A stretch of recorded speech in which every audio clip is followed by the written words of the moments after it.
À 93 ans, Simon Cocu parcourt encore la forêt jusqu'à ce lieu qu'à Nouzonville on appelle le cimetière des Boches. Il n'en reste que quelques pierres et un monument grignoté par le temps.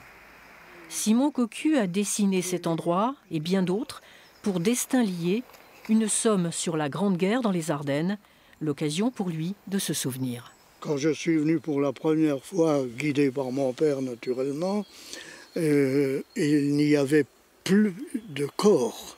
Ils avaient été extraits et rassemblés dans un cimetière, peut-être à Pomogé, mais on n'avait pas de détails là-dessus. On savait qu'il n'y avait plus de corps, mais moi, je n'en étais pas sûr.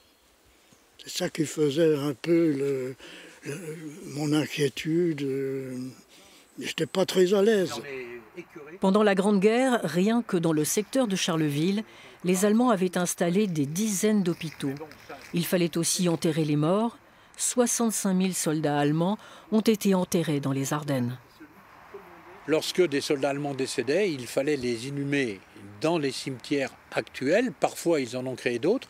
Et là, ils ont expulsé des morts et cassé des tombes, creusé pour installer eux-mêmes leur propre carré. Et ça, effectivement, les vivants souffraient déjà, mais faire souffrir leurs morts, indirectement, bien entendu, c'était quelque chose de terrible. À partir de 1919, les morts allemands furent déterrés pour être regroupés dans des lieux qui leur étaient dédiés. C'est au château Renaudin, sur le site de l'actuel centre hospitalier de Bel-Air, que le Kaiser avait installé son quartier général. Il y restera 2 ans avec 1300 soldats et officiers.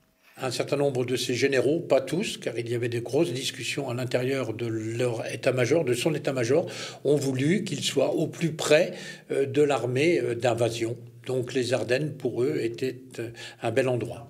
La Villa Corneau, que le Kaiser avait d'abord occupée devant la gare de Charleville, avait été bombardée. C'est donc ici qu'il avait trouvé refuge. Il est venu vivre ici à la Villa Renaudin, qu'il avait fait protéger justement des bombardements par des grillages sur le toit. Et puis il avait installé ce bunker. Un tunnel permettait au Kaiser de fuir. Il quitta les lieux en 1916 avant d'y être remplacé par le Kronprinz qui repartit quelques heures avant la signature de l'armistice.